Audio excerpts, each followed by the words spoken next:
I always like to look behind to then forecast and try to figure out what we learned from potentially losing bets. And a lot of these guarantees, a lot of casinos have been built off of guarantees. You know what I'm saying? Like yesterday, when everybody's teasing the Detroit Lions, who ended up closing 8.5, as high as 9 at a couple of shops, when that number was sitting frozen at 7.5 forever, it got bet up because of hype. It got bet up because of perception. As a sports bettor, the one thing you're going to have to do is learn to think differently. I mean this. And I understand the reason that we have our VSiN splits and the reason we want to let you know where the money's going, the reason we want to have a preponderance go one way and you go the other way is because of those casinos that are getting bet. It's because most sports bettors are going to be long-term losers. And you have to do things differently. You have to take the points. You have to go unders.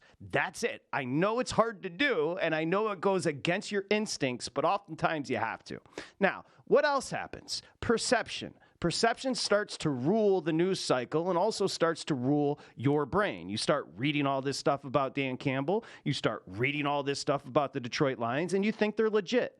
And again, I'm not here to say I told you so. Again, just the ego isn't there. I'm not interested, and I want to be proven wrong about the Detroit Lions.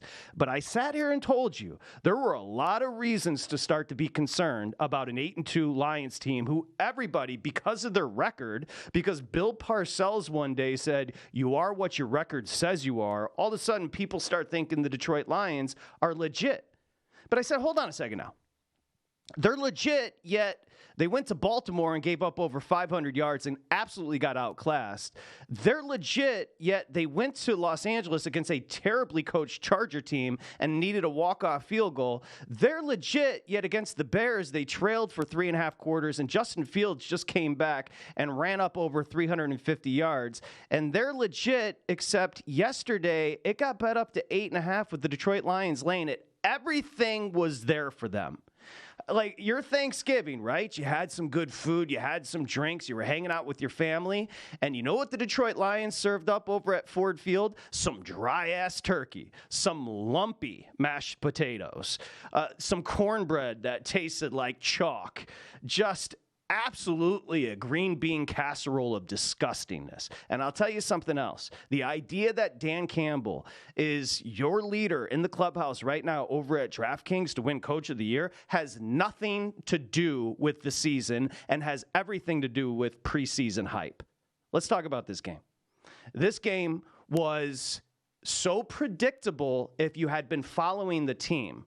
And here's and I was happy that that's 7 straight losses, by the way, on Thanksgiving for the Detroit Lions. And they were embarrassed. They were humiliated against a depleted Packer team that came into this matchup 4-6.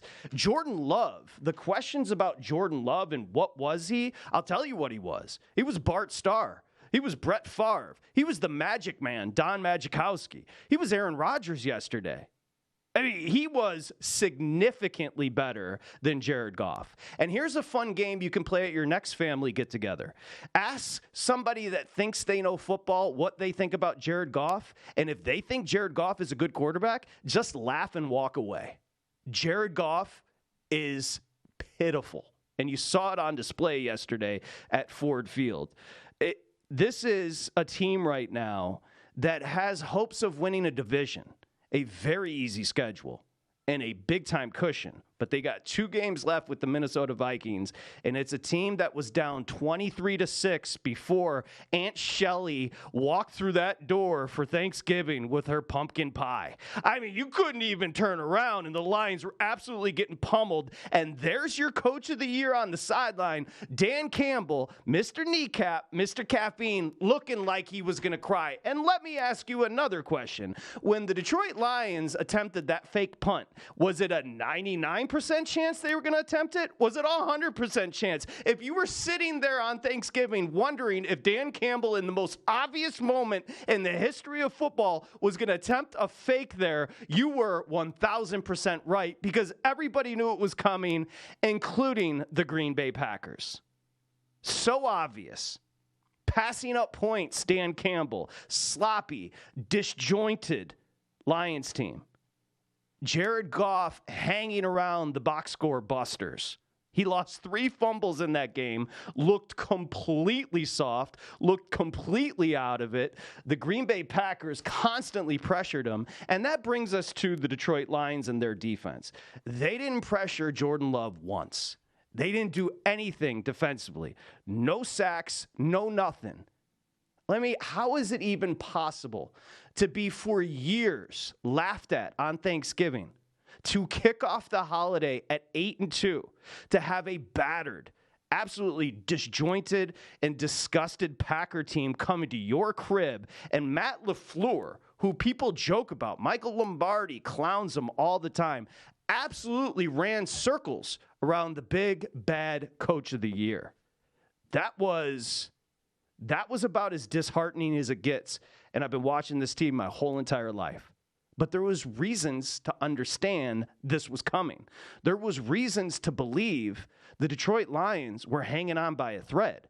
I just told you, Baltimore to Los Angeles to Chicago and now to Green Bay. If you do the math and add it up, the Detroit Lions now have been dominated at home in back-to-back weeks for 7.5 quarters by the Chicago Bears and the Green Bay Packers. 2 teams that are well below 500. And you want to talk about Super Bowls?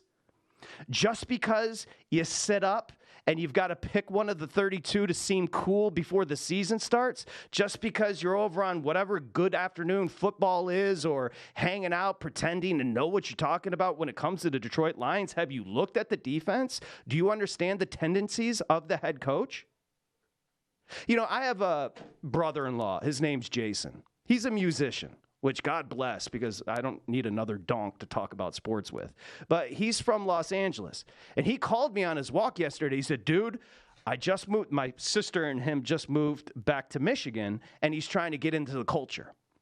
And he said, dude, I'm so fired up. He said, did you see the end of that Bears game?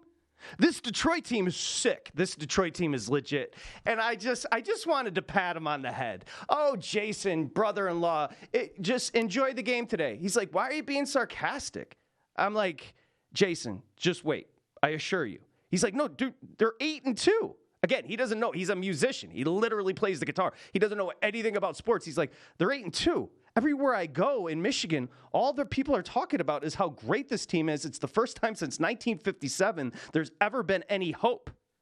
He called me after the game, and he said, what in the F was that? And I said, Jason, welcome to Michigan. Welcome to Detroit. Detroit versus everybody, including themselves. Coach of the year? Let me ask you a question. Did you feel inspired? Did you feel confident when they showed Dan Campbell on the sideline? Did you like the idea that he passed up on the easy 3? Did you like it when he went forward on 4th down and was chasing? Did you like the fake punt? Or did it seem like the fragrance, the odor of desperation? You can look tough, you can sound tough, but if you act foolish, desperate, and undisciplined, eventually you're going to get figured out. And the Green Bay Packers, again, so injured, so battered, absolutely pummeled the Detroit Lions to the point where 29-22, that is also an odor that stinks because that game was never that close.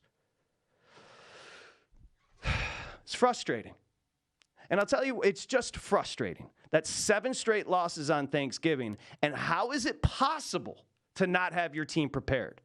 Please tell me where the coach of the year comes into this conversation when we're talking about Dan Campbell. Go to VSiN.com/subscribe to become a VSiN Pro subscriber today.